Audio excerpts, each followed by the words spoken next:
What's up mga ka-livestock? Yung case natin ngayon ay isa itong sakit sa mga baboy. Yung nangyari sa ginamot natin. Ito yung tinatawag na acute hypocalcemia. This is my previous case way back so many years ago. Nakita ko lang yung file. Yung nireport sa akin ng client ay yung baboy niya ay hindi na raw tayo at saka hindi na rin kumakain. You can see in the video na yung mga feeds kahit nasa bibig na niya ay hindi pa niya kinakain. Yung ginawa ko dito mga ka-livestock, simple lang. Isang gamot lang yung ginamit ko. Yun yung calcium. So, pagkabigay ko sa calcium 80 ml, ito na yung resulta. Nakita nyo?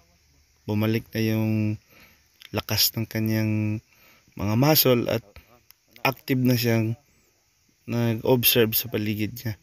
And you can also notice na tinanggal ko yung tali sa leeg niya para maka-freely move siya sa kanyang kondisyon. So within a few minutes lang mga ka-livestock, mga 5 to 10 minutes pagkatapos ko tanarak yung calcium, ay bumalik na yung lakas ng pasyente natin.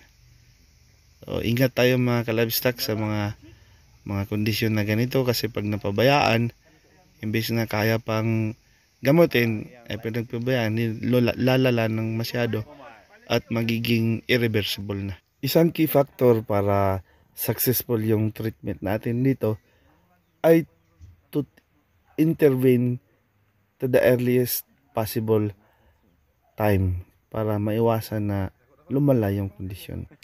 Like, share, and subscribe. And as always, glory to God.